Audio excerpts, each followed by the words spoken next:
Welcome back to the Puck Bunker. I'm Morocco Zappia, joined as always by my co-host, the man who allegedly initiated the Pettersson-JT Miller feud, Darren Boyce. And speaking of the Canucks, we are joined by Jeff Paterson, veteran reporter from Rink Wide Van, Canucks Army, and the Sekeres and Price show. Jeff, thank you very much for joining us. How are you doing?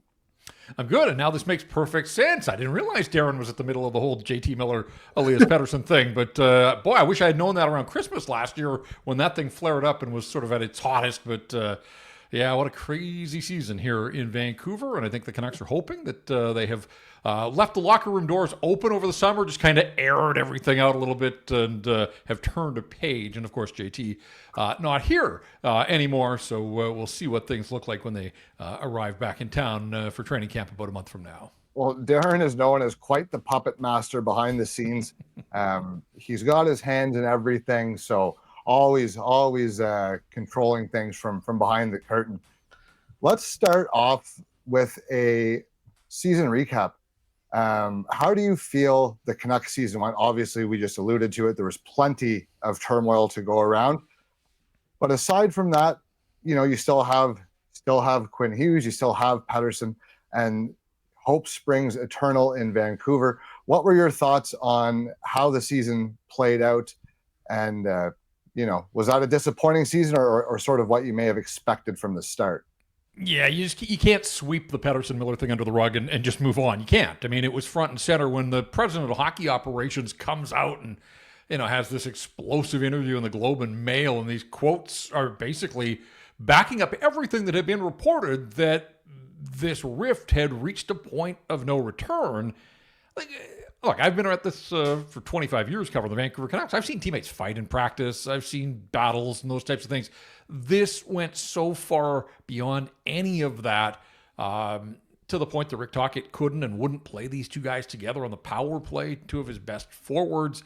They denied the two individuals, but Quinn Hughes came out and talked about needing to sort of harness things. Rick Tocchet talked about it, and then Jim Rutherford came right out and basically laid it bare because there were a lot of fans that, it's a media construct. You guys just need things to talk about, and you need clicks for your websites and all those types of things.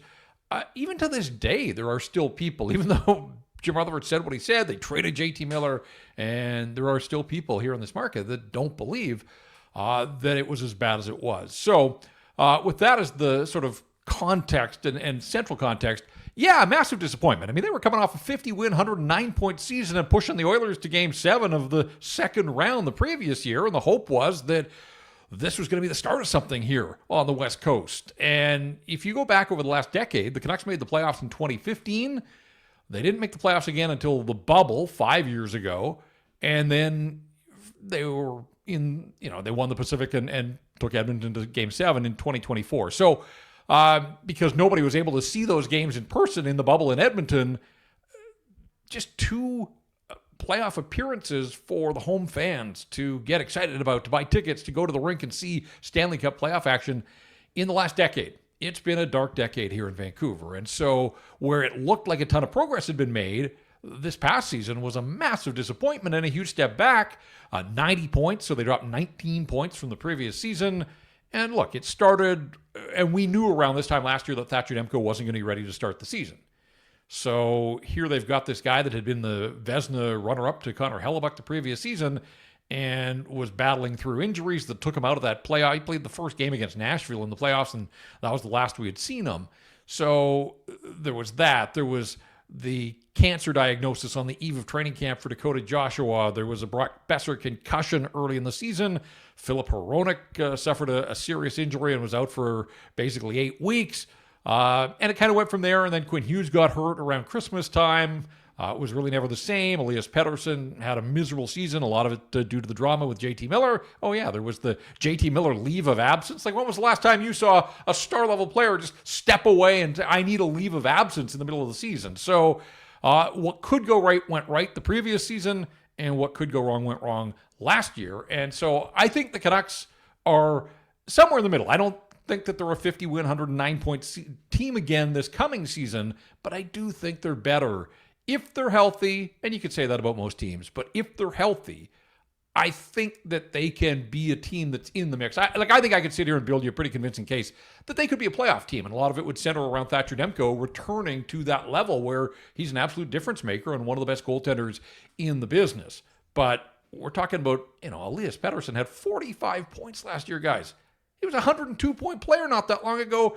45 points for a guy that's making $11.6 million. And so that's a constant topic of conversation out here in Vancouver is, the return on that investment. And last year was the first year of that 8-year deal. He's getting paid, but he didn't produce last year. And so it's a big question out here about which Elias Pettersson are they likely to see. Now that JT Miller's gone, the drama should be gone. Hopefully he can come back with sort of a clean slate and get back to being, there aren't many guys that get to 102 points before their 25th birthday in the National Hockey League, but that was the company that he was in, and then just basically fell off a cliff around the All-Star game the previous season and hasn't been the same since. So, I think any way you come at last year, a massive disappointment here for the Vancouver Canucks. Do you think it was really like the interpersonal kind of drama that caused the season to kind of derail, or was it more injury related? Because as you stated, a lot of their team was injured really from the start of the year, and they're not minimal players on the team. I mean, these are like Thatcher Demko is an important player, like Brock Boeser is an important player, Filip Hronek is an important player. Do you think, with some health, do you think this is, they could be a playoff team? Do you think that's possible? Well, I think if you go back and just look at the math, simple hockey math, they finished with 90 points last year. They would have needed, I think, 98. 97 might have got them in, or maybe they didn't have the tiebreakers. But 98, I think, would have got them into the playoffs. 8 points, 4 wins. They were abysmal in overtime right then and there. If they had just been able to piece together a few more victories in OT, I think they could have picked up those points. If Thatcher Demko had been a little bit healthier, chances of him delivering 4 more wins, if Elias Pettersson had a slightly better season, if Quinn Hughes hadn't been injured. So, I think that they fell short of expectations. Injuries are a huge part of it, and they're never an excuse. They happen. It's pro sports. It's a contact sport. Guys are going to get hurt. And, I say it's not an excuse, but it can be an explanation, certainly. But the good teams have depth to overcome that and don't lean on that as a crutch. And yet the Vancouver Canucks, when I go back to that 50-win season, I think their top 5 scorers missed a total of 5 games. It was wild.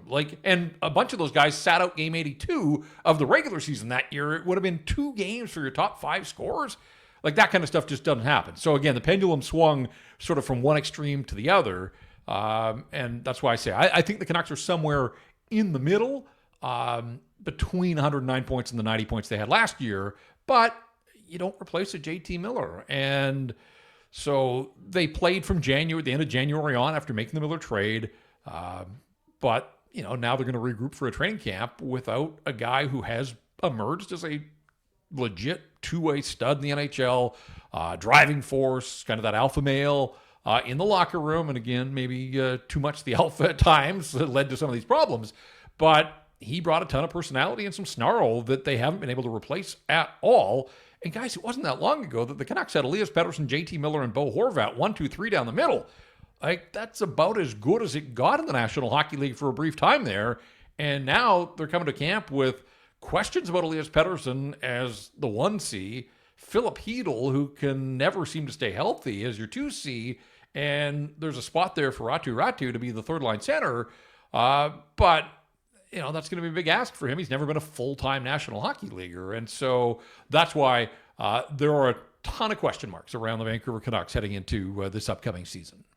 You spoke about Jeff Paterson's drop-off, and it wasn't just last year. It was since the All-Star break. So now we're looking at a year and a half in terms of game time that he really has not. I mean, I'm just going to say it, he's been a shell of what he was earlier in his career. Aside from the internal strife on the team, what do you think might be some of the reasons for that drop-off in play? And second to that, you spoke a lot about the team being healthy and particularly healthy that year, and also how the rift in the locker room didn't help either. If you could guarantee one thing next year for Vancouver, and this won't mean that the other thing goes to the wayside, but if you could guarantee either the mental health of the locker room and the cohesiveness, or the physical health of the bodies of the players. Which one are you choosing for this team, and what's more important to get them back on track? I would say the physical health. And again, you can't guarantee that every guy is going to get 82 games in, but they missed significant time from a ton of players. And even when Quinn Hughes came back after Christmas, he played through a hand injury that clearly limited him.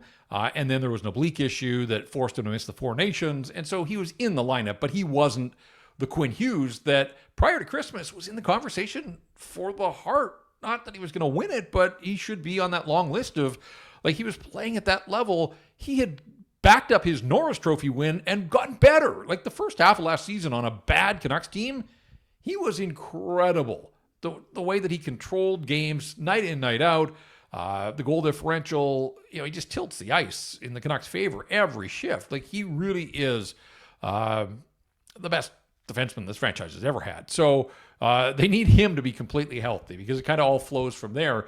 And as for Pettersson, there's been a ton of theories. You go back to that All-Star game in Toronto in 2024, coming out of that, there was all this talk about, was he going to sign an extension? Did he want to put it on hold until the end of the season? Was he pressured to sign this extension? And then the Canucks just threw the bag at him.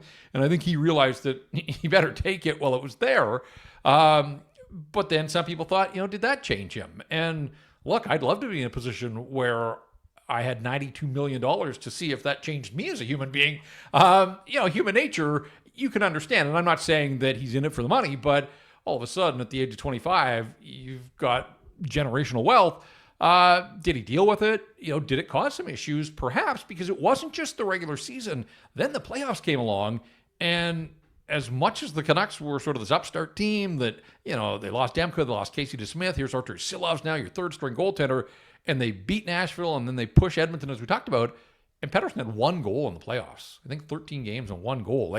So it's been going on way too long now. And NHL Edge data shows his shot velocity and his skating speeds are down considerably. So this isn't, it's in his head, he's struggling. There is some physical limitations here that, there's been suggestions that he played much of last year through some knee tendonitis that they tried a bunch of different things and just never really were able to completely cure. But the word is he's been training hard this summer, that he is healthy now. And the hope here is that he hits the ground running and gets back to something close to what he once was. Look, at the end of the day, the 102-point season may stand as his career high, right? He may never get back there.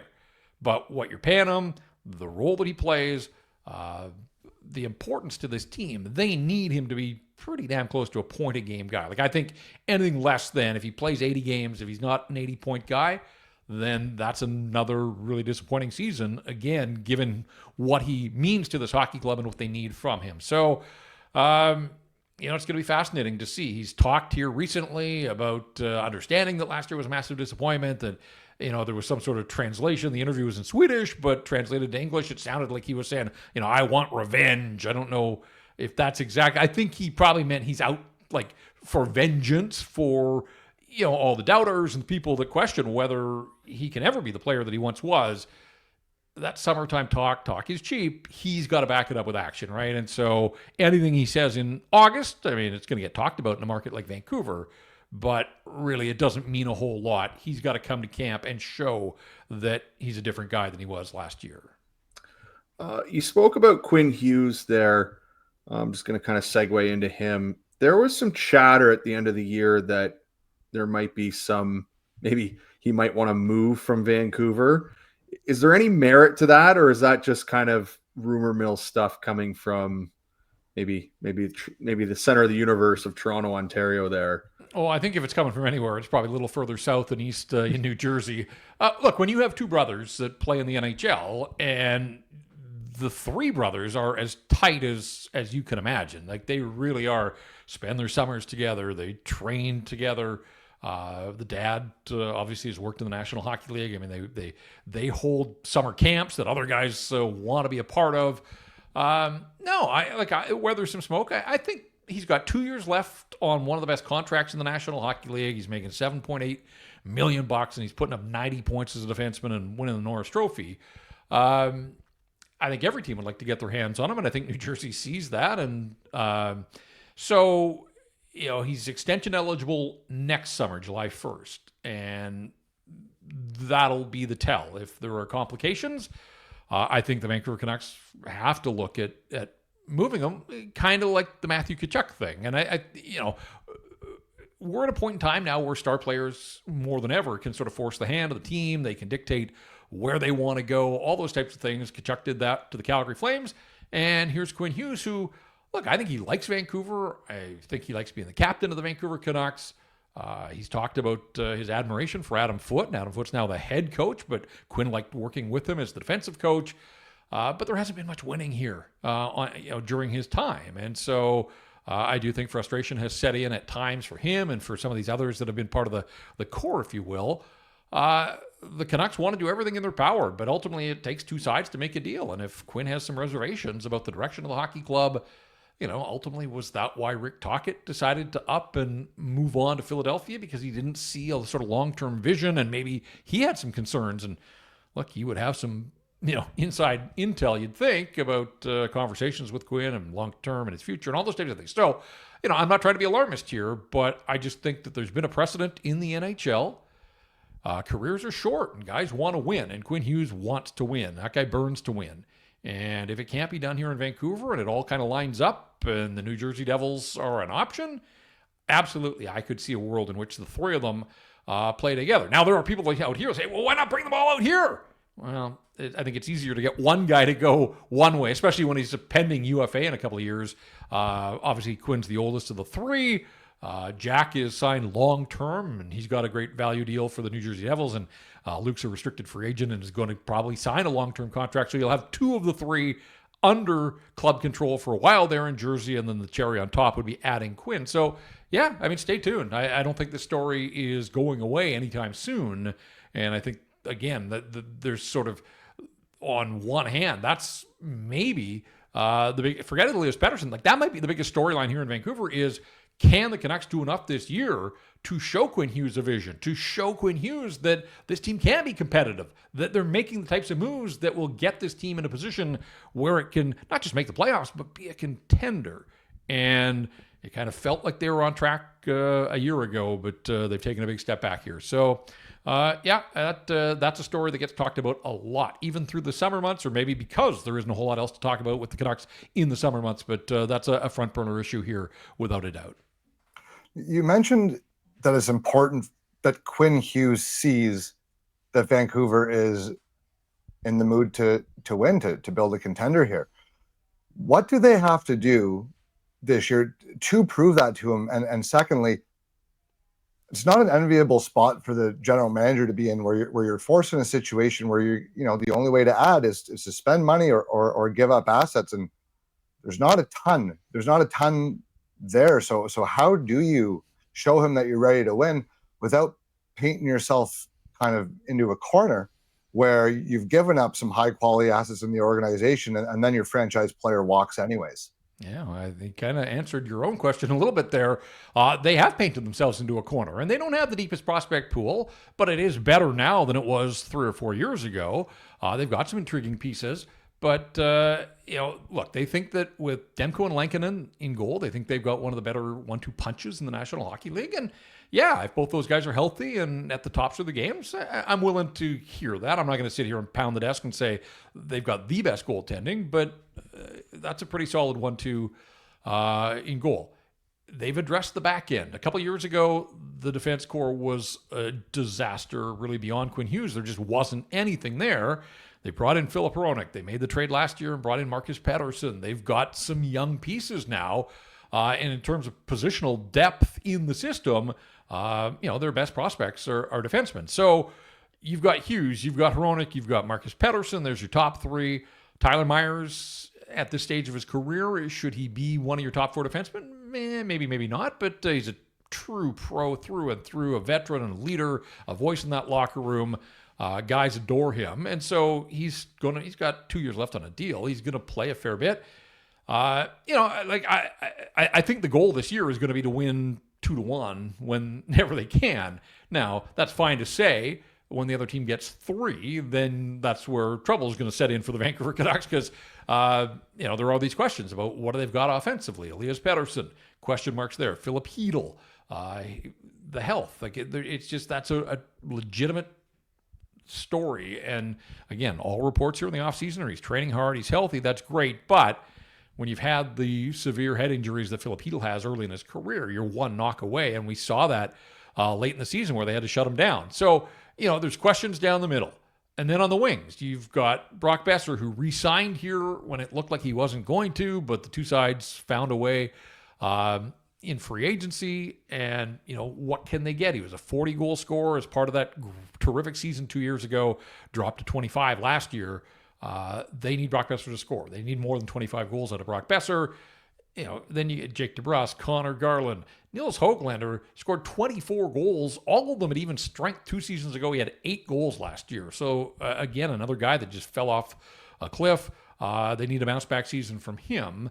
So, there are questions down the middle. I think their winger group, they've got veterans, but they don't have massive play drivers on the wing.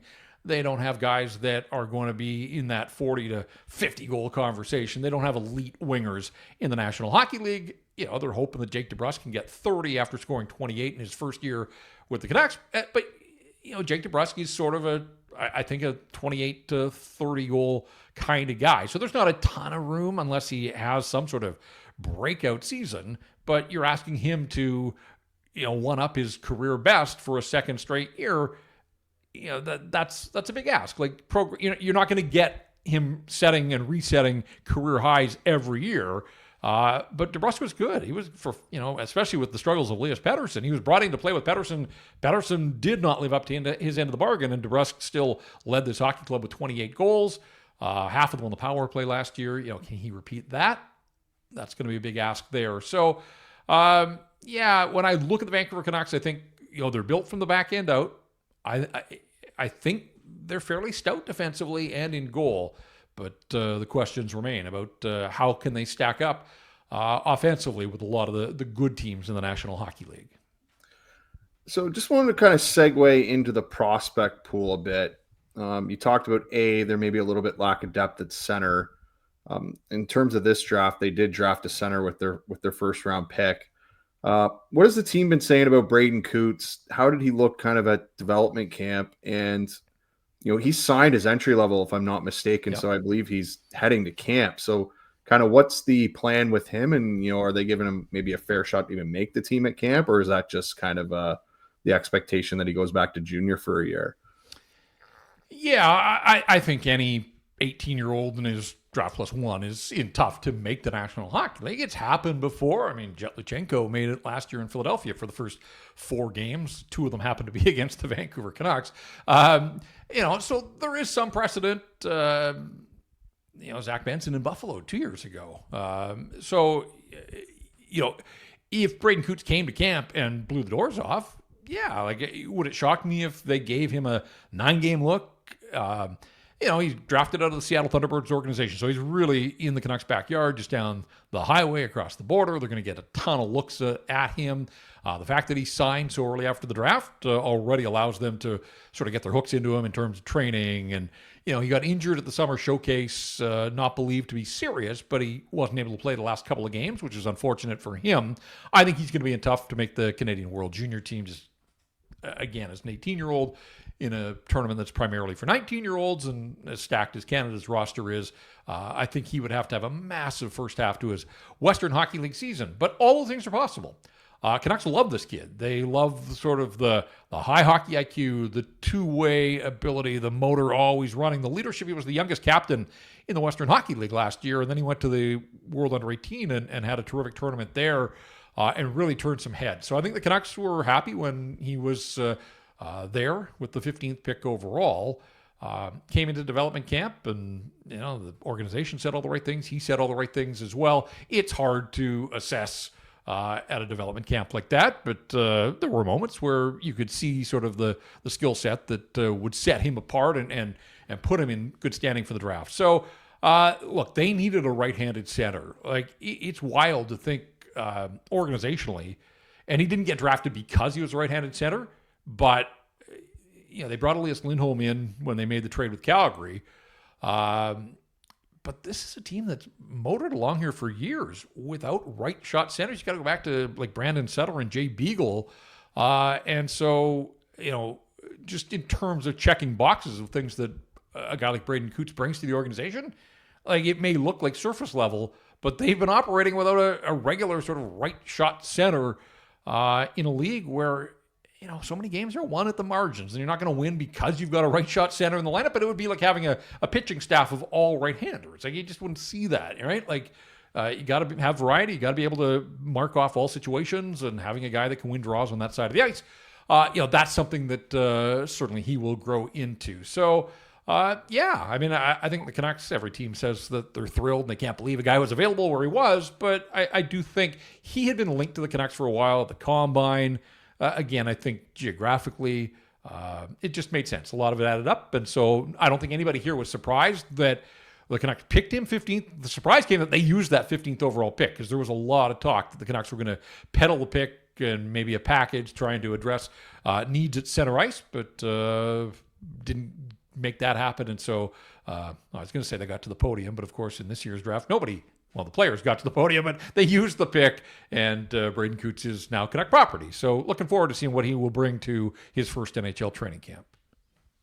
We'll touch a little bit more on the 2025 class in a moment, but I wanted to go back. No first rounder last year, obviously.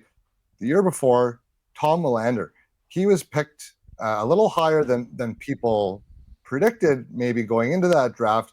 But I think by the time, a year after the pick rolled around, a lot of people were starting to come around that hey, maybe they didn't reach on this guy.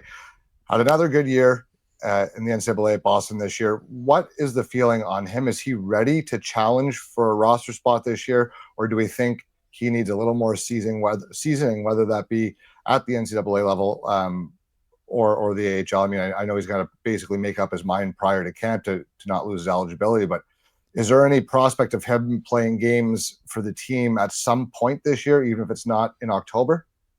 Yeah, so he signed with the Canucks. That's a done deal now. He's going to turn pro. And the question is, as you said, is there enough juice in his game to jump from 2 years at Boston U to the National Hockey League? And he's coming out of a great program at the NCAA level. So the Canucks are thrilled with his development. There was some talk about, could they get him signed and get him to Abbotsford for some AHL playoff games? At the time, nobody knew that Abbotsford was going to get on this magical run and end up winning the Calder Cup, and it would have been great experience for him and a good introduction to professional hockey in North America. The Canucks like the fact that he's been playing over here, though, getting used to North American size ice and all those types of things.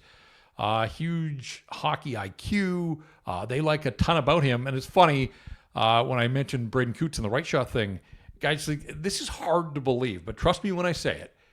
The Vancouver Canucks drafting and developing their own right side defenseman, it has been such a black hole here, not for years. We're talking decades. And I'm, again, drafting and developing, because Chris Tanev, they signed as a free agent. Troy Stetcher was a right shot guy, signed as a free agent. You probably have to go back to Kevin Bieksa in the early 2000s to find the last right shot defenseman that the Vancouver Canucks drafted and developed into an everyday household name in the National Hockey League. There have been a few others along the way, but you're always chasing, right? Like when you don't have those types of guys, we know the premium on right-siders. And so the Canucks have been throwing bad money after guys and chasing in free agency and trades that didn't pan out. And so, again, not a surprise that they coveted a guy like Tom Willander. Now, again, at the time, there was some talk about, was 11th overall a little rich in terms of the draft capital to spend, but that was a need. Without a doubt, that was a need. So, and it's funny now, and they didn't draft him, but he was part of that JT Miller deal, to bring in Victor Mancini as well. Now, all of a sudden, you've got Willander and you've got Mancini, and then you've got the other Elias Pettersson, DPD as we call him out here, who burst onto the scenes, came sort of so far ahead of his curve, played from just about Christmas on last year, and did not look out of place as a 20-year-old playing defense in the National Hockey League. Made his debut against the Washington Capitals when they were the best team in the NHL in January. Had a terrific night that night and had a bunch more the rest of the way. So, they've got this mix of Tyler Myers and Derek Forbort as two veterans that are in the twilight of their career. And then you've got these three promising young guys that are all going to be battling. And I do think that certainly one of them is going to make the roster. Whether he's in the opening night lineup, that's still to be seen. But DPD spent a lot of time on the right side. Even though he's a left shot guy, Forbort would play the left side and Elias Pettersson would slide over. And again, that's what made sort of his emergence in the NHL that much more impressive. You're asking a 20-year-old to play his offside, and he just didn't look out of place. So a lot of excitement around here, around that player. In fact, there are some that I think are more excited about that Elias Pettersson than the other guy that is making all the money. Whatever the case, I think that's going to be a fascinating training camp battle. Is all three of them, and I think Willander is right there in the mix. But ultimately, maybe it's best for him to start the season down in Abbotsford, get some pro seasoning, get a feel for the game, and with Abbotsford an hour down the highway, the Canucks, one of the things they did really well, even in a disappointing season last year, shuttled guys that were waiver exempt, bring them in, get them games, all those types of things. Yeah, I would think as long as the development curve sort of continues in the right direction that you will see Tom Willander make his NHL debut at some point this season, but I don't know right now that it's going to be out of training camp. I'll let boys follow that up, but I just wanted to mention that the fact that Kevin Bieksa can now be referred to as decades ago, multiple, makes me feel extremely seasoned, I suppose. Well, I'll do you one better. My first year covering the Vancouver Canucks as a media guy was Mark Messier's final season in a Vancouver uniform. So I've seen some things out here in my time on the job, trust me. So I was just going to touch on Abbotsford and their run to the Calder Cup. Are there any other guys you want to mention on that team other than the other Elias Pettersson and Mancini that maybe have a shot at making the team out of camp? I mean, you have a run like that. I remember back, I forget what year it was, but I know Binghamton was the AHL squad for Ottawa there around 2012. They had a bunch of guys that they made a run there, and a lot of those guys ended up being pretty good players for the Sens. It kind of brought a new, younger generation up to the team. Is there kind of a group of guys there that might have a shot at making the team? The formulation of that Abbotsford team was fascinating because there were a lot of really good quality veteran guys. I think of a Phil DiGiuseppe who, was a second-round pick back in his day in Carolina, but now into his early 30s, was a tweener, saw some time with the Vancouver Canucks, but ultimately, he found his way back to Abbotsford and played a big role in that run. He left the organization. He signed in Winnipeg here in the summertime, and there have been some others as well. And so you think of the minors and you think, so often things like a Calder Cup run are going to be on the back of your grade A prospects.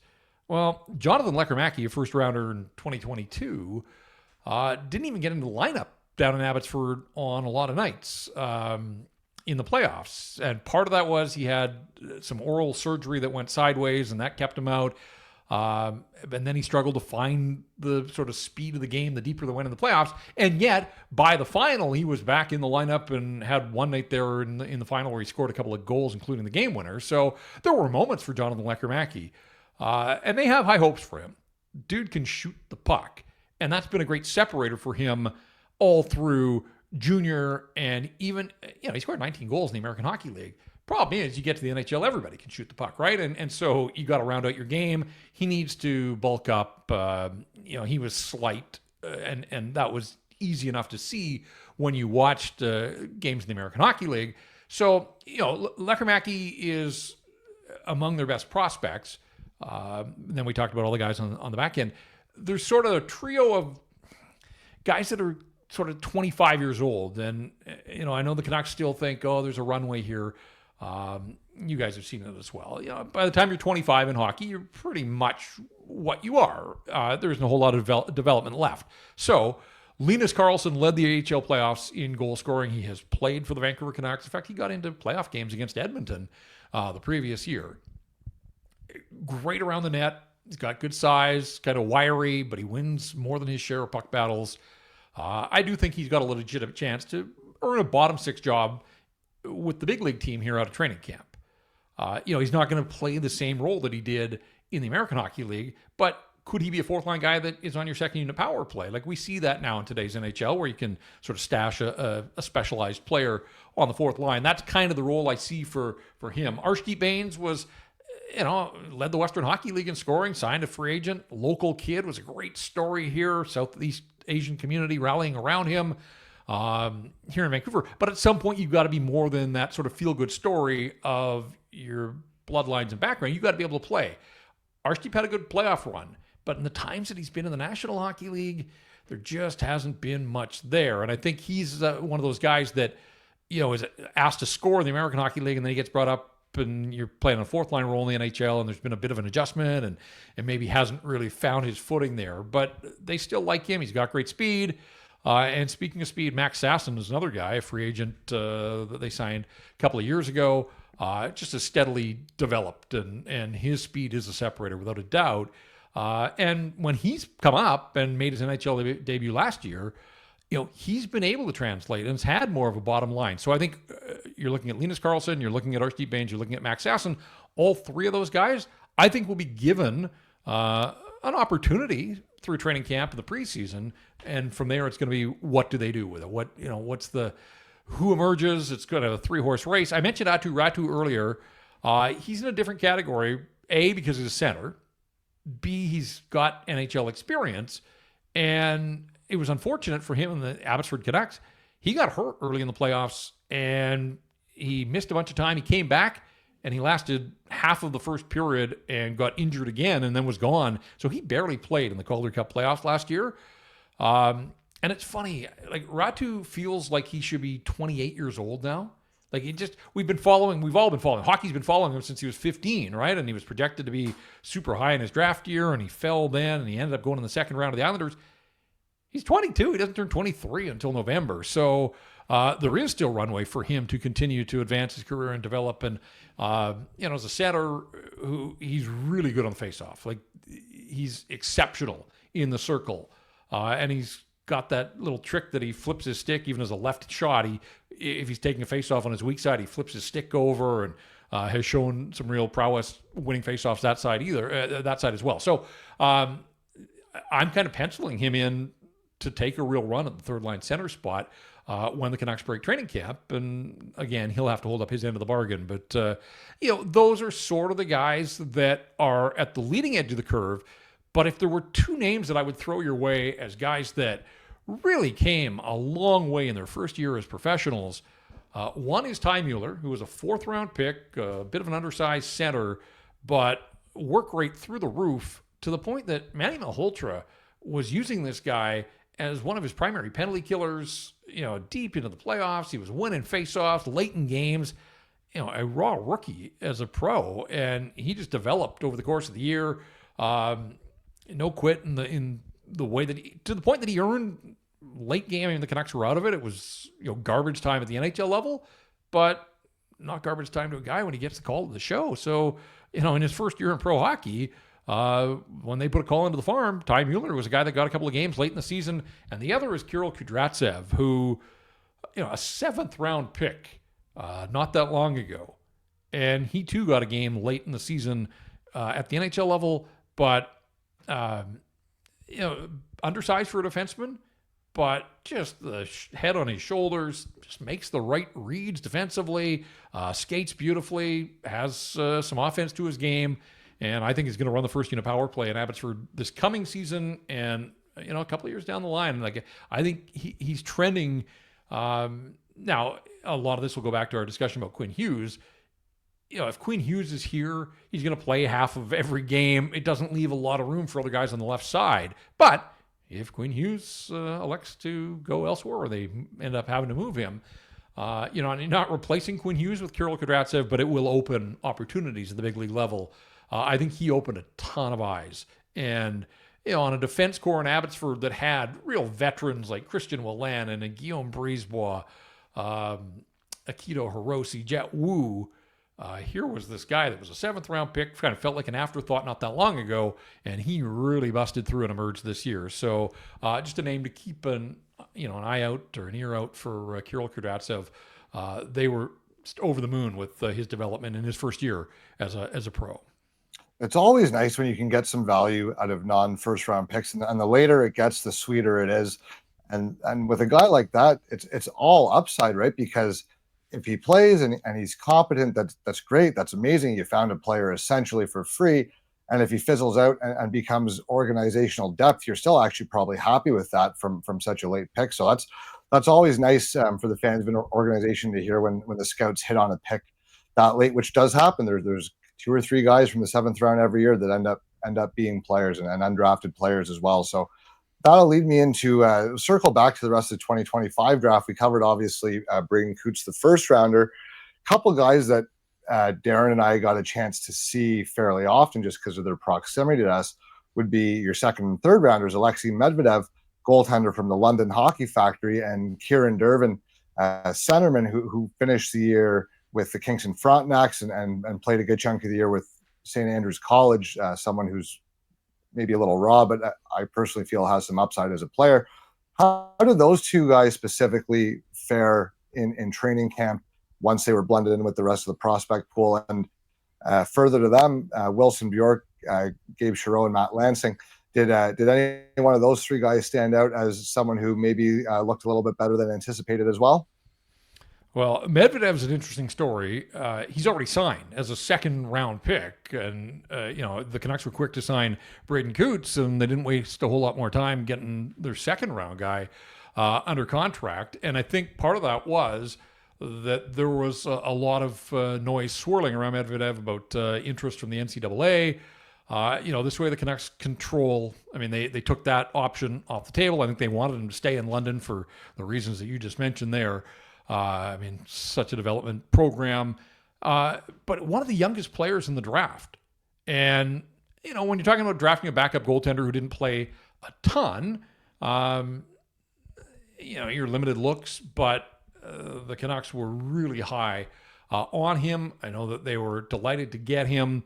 And when you're drafting one of the youngest guys in the draft, I think he was 5 days away from being forced into next year's draft.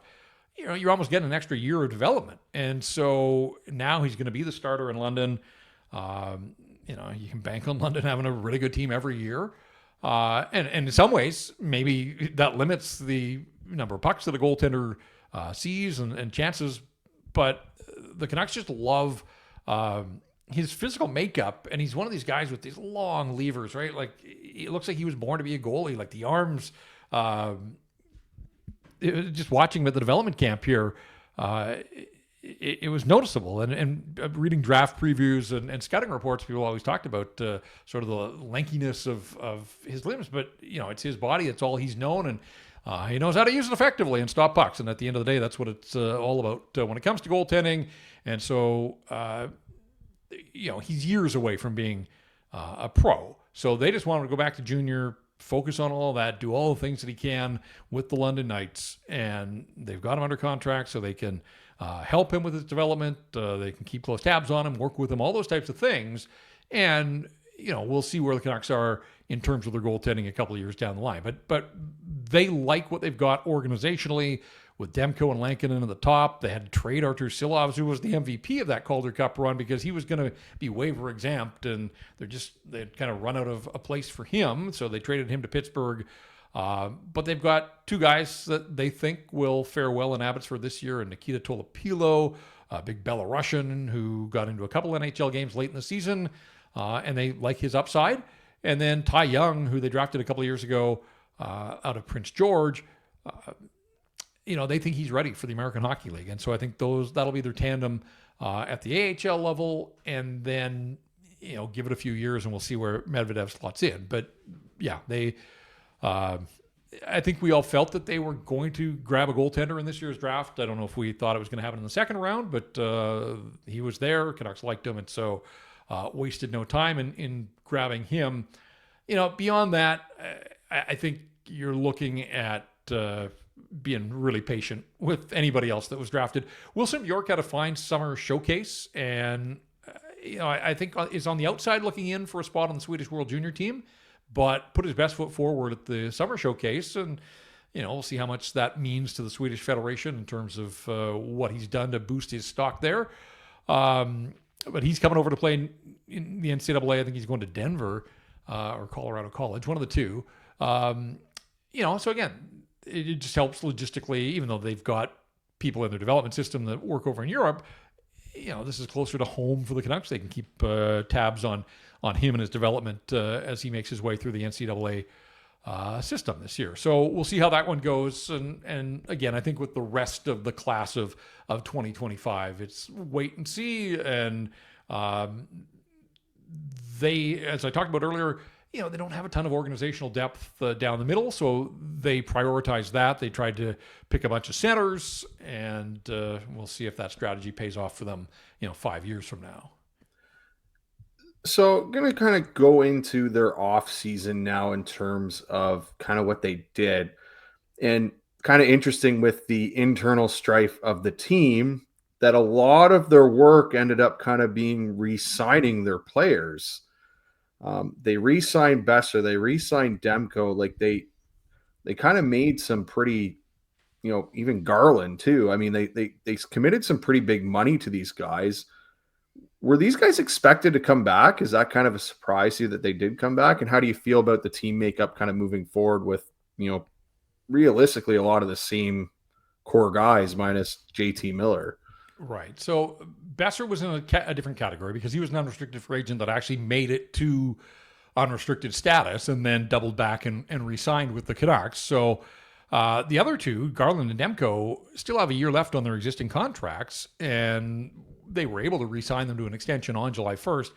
It kind of felt like an organizational statement to get three veterans all under contract on July 1 and basically hold the contracts up and say, like, these are guys that want to be Vancouver Canucks. They want to be here.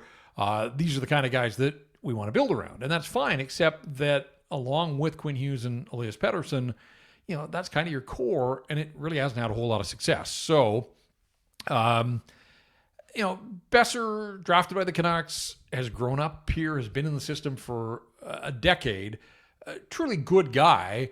I believe him when he said, like, he considered other options. He just couldn't sort of see himself playing anywhere but Vancouver.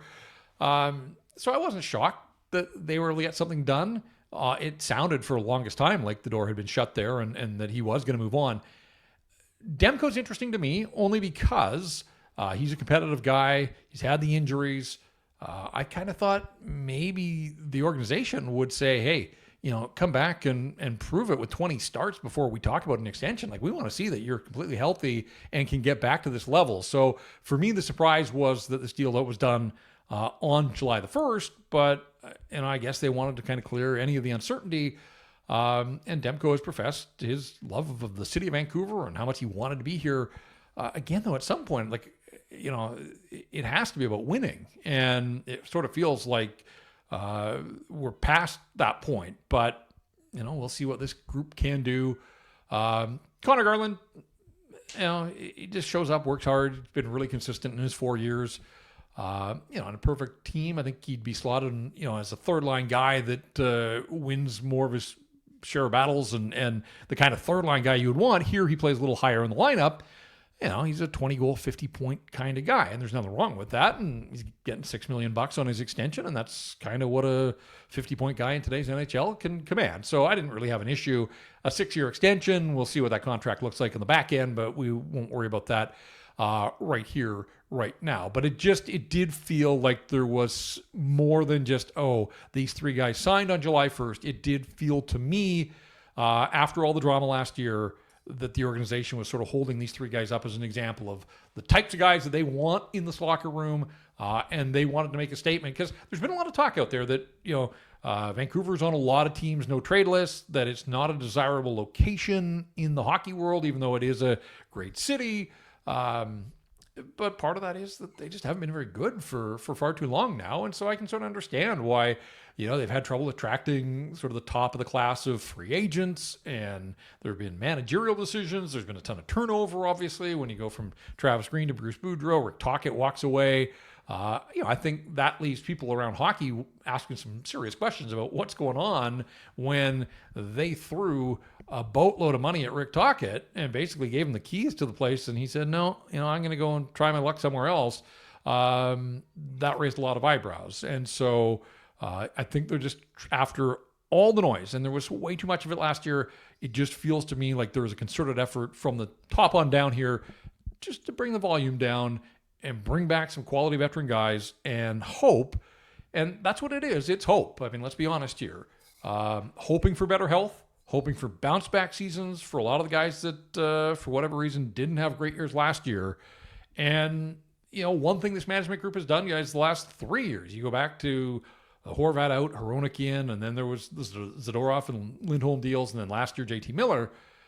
The Canucks have made a splash 3 years in a row mid-season. They're not afraid to pull the trigger.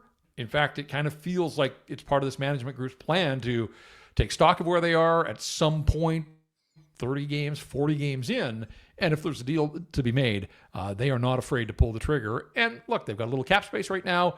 That'll grow as the season goes along. They can accrue some more. Wouldn't surprise me if you make it 4 for 4 in terms of 4 straight seasons where they make some sort of sizable in-season deal. Sorry, Rocco, before we move on, I just wanted to ask about Thatcher Demko. What's the word on his health? And is there any concern? I know they signed him, but again, from my perspective, there's concern to me about that injury that it's not recovering quickly. And I would call him a very, very talented goaltender. But when you have an injury in kind of the location he has, that's concerning to me long term. So is there any kind of, do they think he's healthy? What's kind of the thought process there?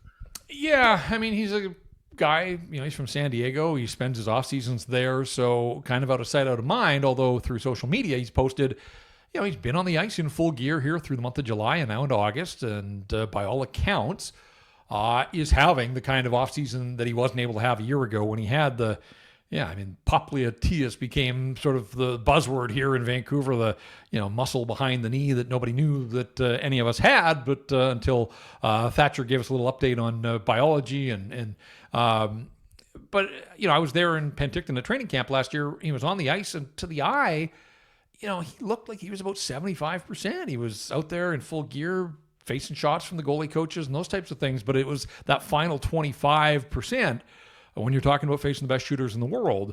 And it was just a little too difficult to get from there back to full health. And so he didn't play until December the 10th. That's when he made his debut and struggled. And that's to be expected when you get thrown in against guys that have been playing full speed for a couple of months.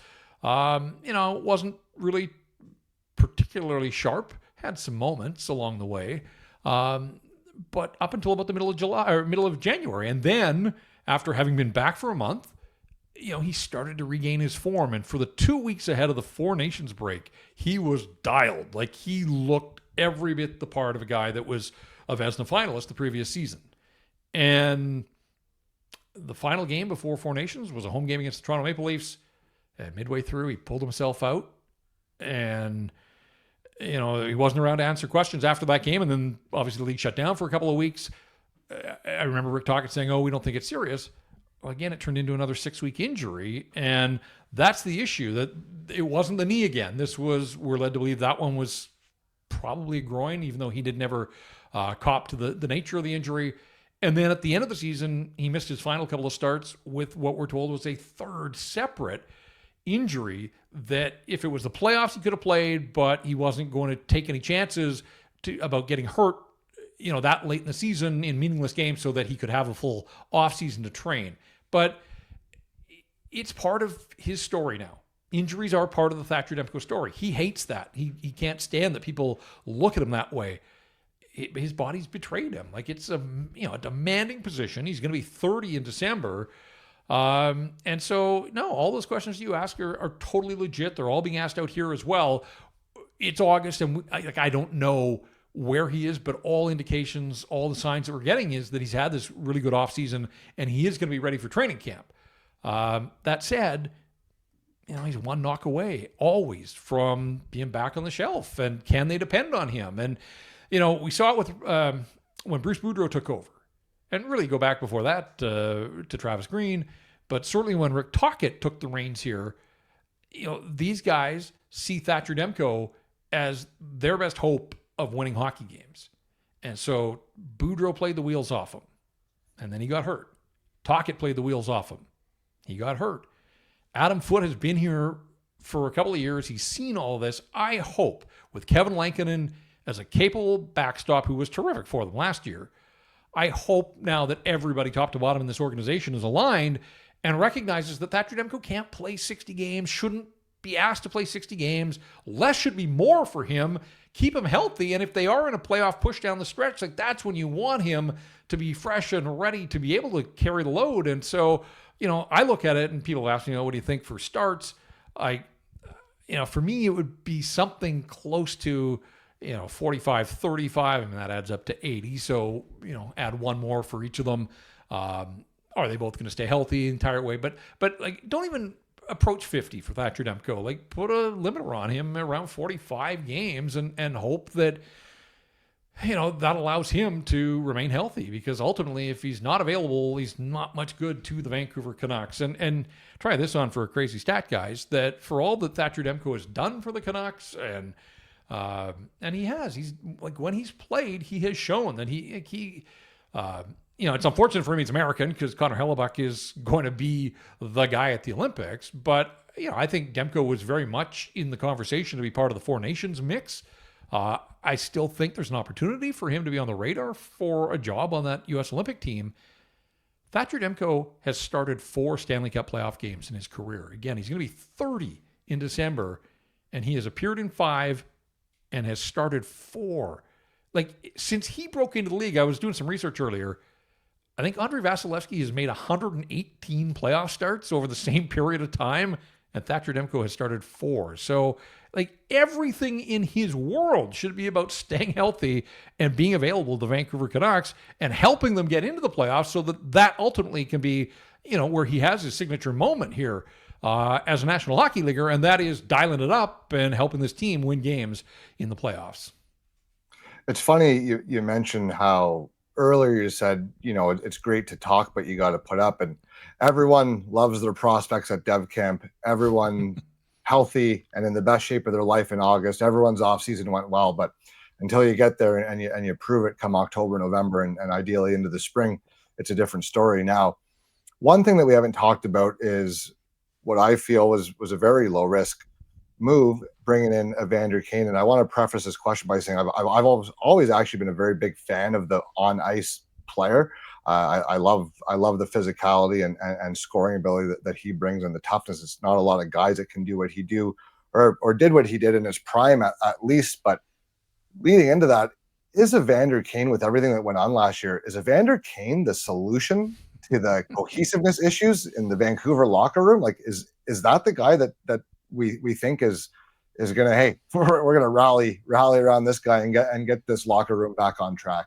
You're not alone in asking that question. And certainly at the time of the trade in late June, people said, here you had the most volatile locker room in the NHL last year, and now you're bringing this guy in as a grenade, essentially. And I think it's fair. Now, there are a couple of things. One, all reports out of Edmonton is that he was a terrific teammate. And maybe it was maturity, maybe it was sort of finding a life partner and getting his personal life on track. There had been some issues there, obviously. It's a contract year too, and that somehow magically keeps guys' attention, and you want to believe he's going to bring out the best if he wants to play beyond this season. He's got 1 year left at $5.125 million. But he comes with a reputation, and everybody knows it. He's a Vancouver guy. He played his junior hockey here, so people are familiar with Evander Kane. That said, look, the Canucks are not the biggest forward group in the NHL. They just traded Dakota Joshua. So there is every opportunity for prime of his career, Evander Kane, to come in here and do the things that you just mentioned. Be a physical force. Use whatever speed he's got left. Loves to shoot the puck. Get to the front of the net. Now, he takes too many penalties, and that's something that is going to be worth monitoring. And he took a bunch in the playoffs last year. At times, kind of, it seemed to lose his way a little bit. Frustration got the better of him. But yeah, I mean, if it works out, I think it can be a win-win for both the Canucks and for Evander Kane. My concern is that the season kind of goes sideways for the Canucks, and does he lose interest in any way? Does he lose his focus? Does he go rogue on the ice? I'm talking about here. If the season isn't going well in Edmonton, they were so hyper-focused on the Stanley Cup and getting there the first time and then getting it right the second time. There wasn't any room for anybody to sort of go off on their own agenda. If the Canucks at the 40-game mark look like they are falling off the pace in the playoffs, can you get enough out of Evander Kane that you could turn him into an asset at the trade deadline? Will there be teams out there that think, yeah, that's the piece that we need? The one thing I'll say, and he's talked about it, missing all of last year as a regular season said that it did wonders for his body. And this is a guy that's laid his body on the line for a lot of years in the National Hockey League. He's going to play his 1,000th game at some point this season if he stays healthy. But not often do guys get a chance to step back and sit out an entire regular season. So he said he kind of feels like the odometer has been rolled back a little bit. And, if that's the case, then hopefully he can use that to his advantage and it helps the Vancouver Canucks. But I'm like everybody. I'm a little bit skeptical. And I'm certainly going to be watching from day one to see what does he look like on the ice and, what are we picking up in terms of just his approach to the game and sort of how he is going about his business around the rink and away from the rink and all those types of things. So I'm going to segue into kind of another change here. Adam Foote is now the coach. You've mentioned that a couple times. Rick Tocchet is out. Again, you talked about how they paid him a lot of money, kind of gave him the keys, and he kind of just, I don't want to say bolted, but I mean, it was, I guess he kind of bolted. You can say it. He kind of bolted. How do you feel about the hire? Are you, do you think it's the right fit for the team? And do you think this will, maybe could fix again some of the interpersonal stuff, within the locker room? I think it was a surprising hire. For a couple of reasons. One is this is the first time head coach in the National Hockey League. But beyond that, this isn't a guy that has a huge track record as a head coach anywhere. He had parts of 2 seasons in Kelowna that didn't go particularly well. And you talk to people that were around him in Kelowna and around the Western Hockey League, and they certainly rolled their eyes when they found out that the Canucks were hiring Adam Foote. Now, the players here seem to love working with him, and Quinn Hughes in particularly has raved about the work that Adam Foote has done and he's been in charge of the defense for his time here, and obviously an impeccable playing resume, and you can't argue with the the experiences that he brings from his time in the NHL and with Team Canada at the Olympics and those types of things. That said, it's one thing to be sort of the good cop assistant coach. It's another to be running your own show, and so I'm a little. I'll say I'm a little leery. I'll give the guy the benefit of the doubt. He's been around the game a ton. They've surrounded him and insulated him with Kevin Dean, who's a very experienced assistant coach and has been in Boston and had come through the Bruins program and some other places as well. And I think that part was important for him. But they're going with 2 untested assistant coaches up front in Brett McLean and Scott Young, and so this is not an experienced coaching staff, and certainly they haven't been together, and so we'll see how cohesive they are right from the start of training camp and all those types of things.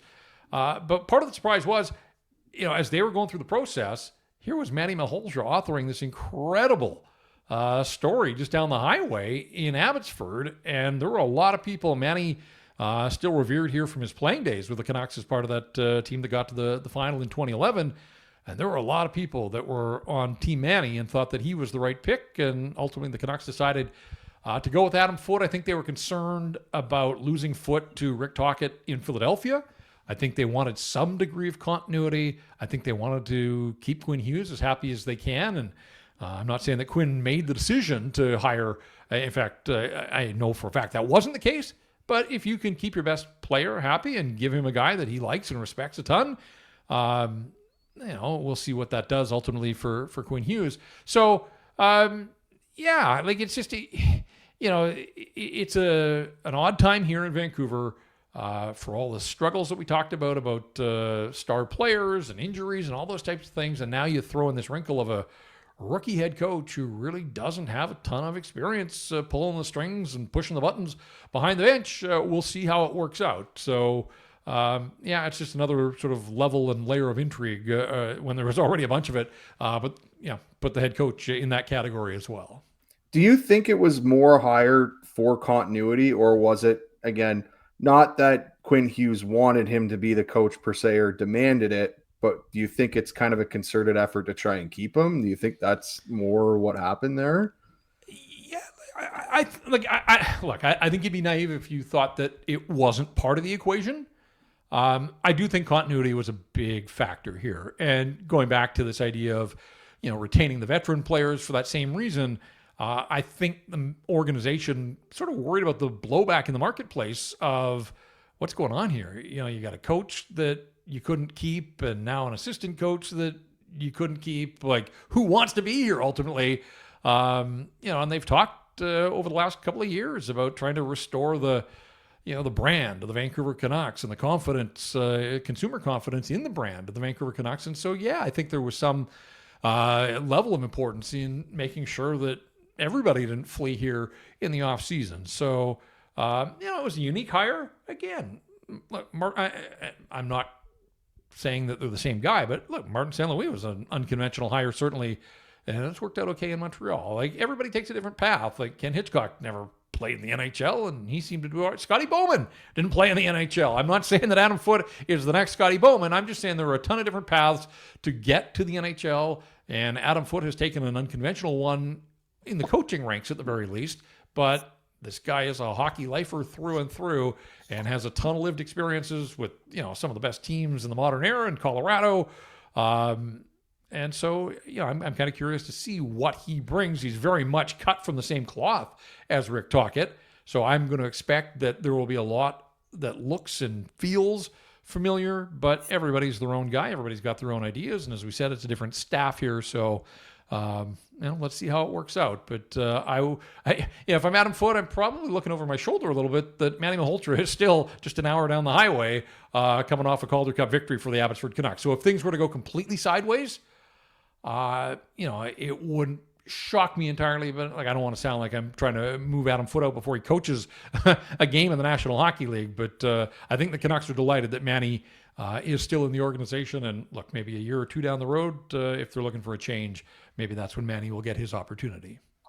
One thing we can say about the management, this will kind of be my last question before I turn it over to Darren for his last words. What do we think of Patrik Allvin? I mean, the one thing that we can say for sure is he's not afraid. He's not timid. He's not afraid to go out and make a move and put his mark on the franchise. But it seems, at least from the outside looking in, that Vancouver is almost the Islanders of the West, where you're constantly in that 6, 7, 8, 9, 10 spot. Never, and have changed for the Islanders obviously this year with a massive lottery win, but you're never picking high enough to get a true difference maker. And you know where I'm going with that. Is this the right guy to get them out of that meaty middle or the no man's land in the thick of the standings and at least have a firm direction? Or do you think that that's maybe something that'll take care of itself almost on its own when we see what Quinn Hughes decides to do? But essentially, what's the confidence level there in the management within the Canucks circles? Yeah, I think this is the first year that there's some real heat on Patrik Allvin. I think he came in as a rookie general manager. He was brought along by Jim Rutherford. And make no mistake, Rutherford, as president of Hockey Ops, is still hands-on day in, day out. And so there was sort of an apprenticeship for Patrik Allvin.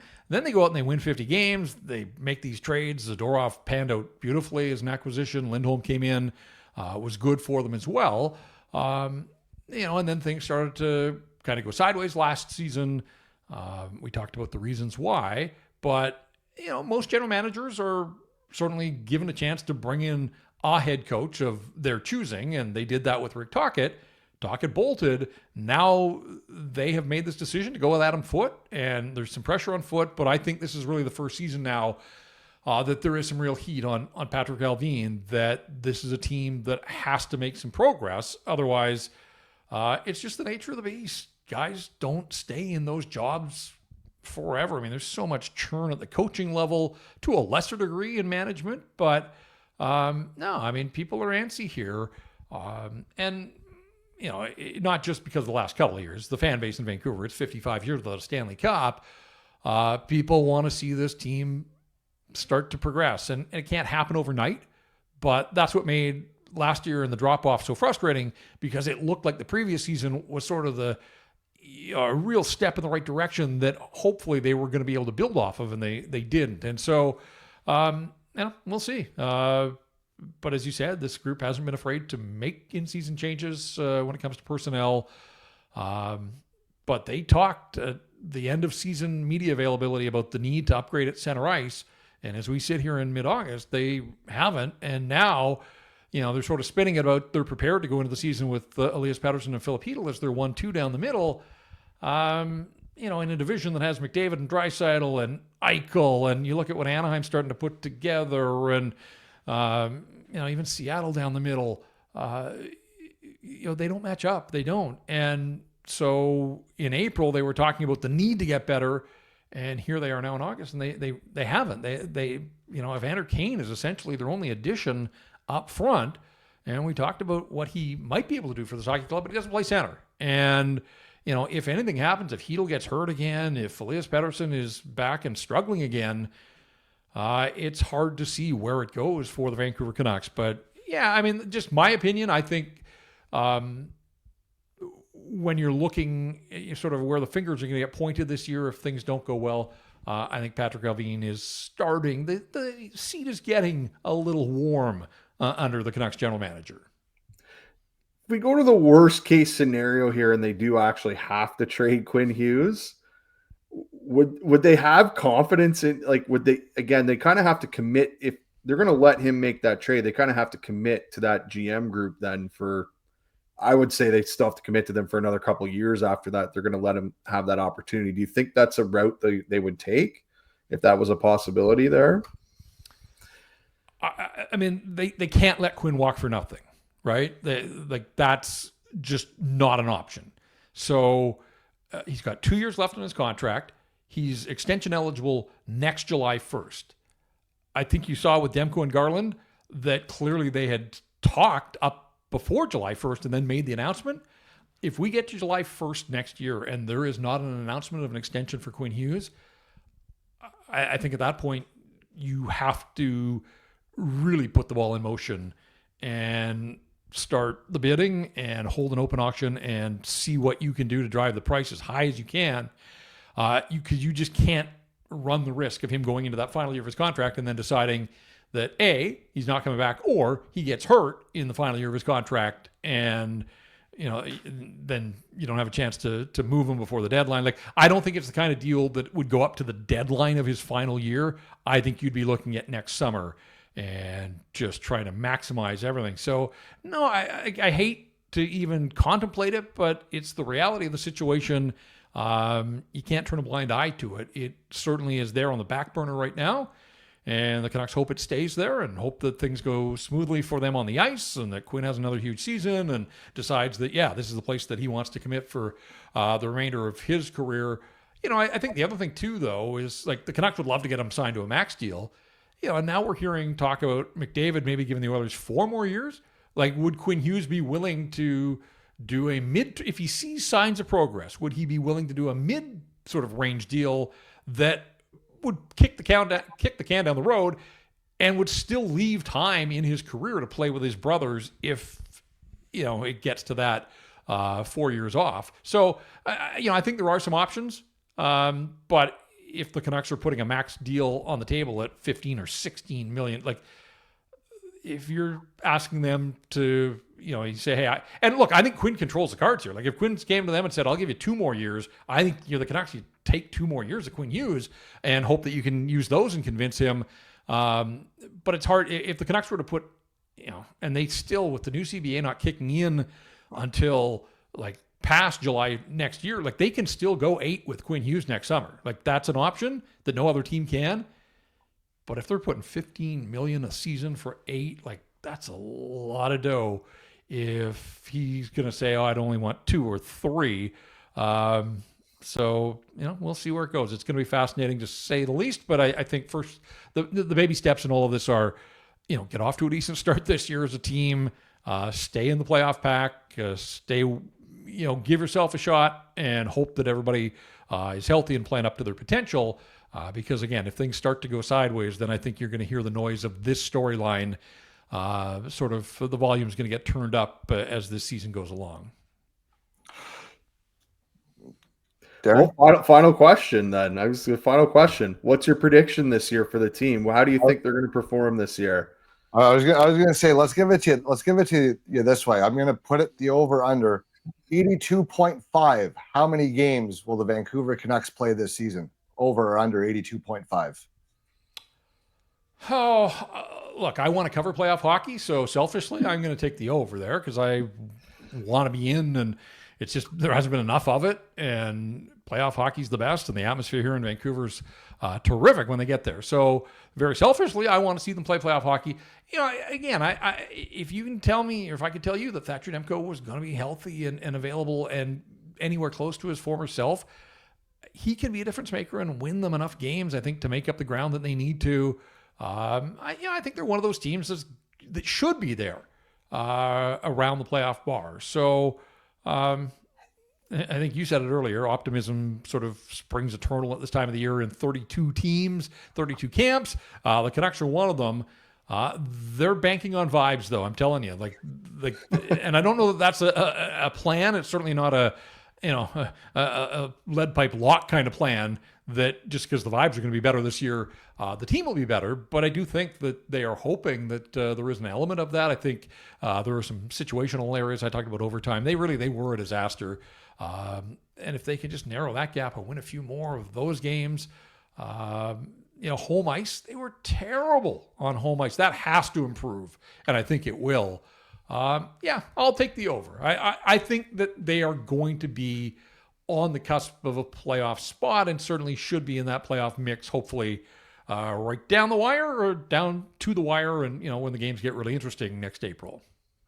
Banking on vibes, that's kind of how I used to go into my university exams, and that sort of led me to a path to recording podcasts at 10 p.m. in my office at home. So I don't know if banking on vibes is a long-term plan that Vancouver wants to follow for sustained success. However, it's a plan nonetheless. And, when you have so many question marks, you got to go in with some optimism and self-confidence. So I like that. Jeff, this has been awesome. Thank you so much for taking the time to join us. We really do sincerely appreciate it. For our fans who are watching, please follow Jeff, and Jeff's fans, please give us a follow as well.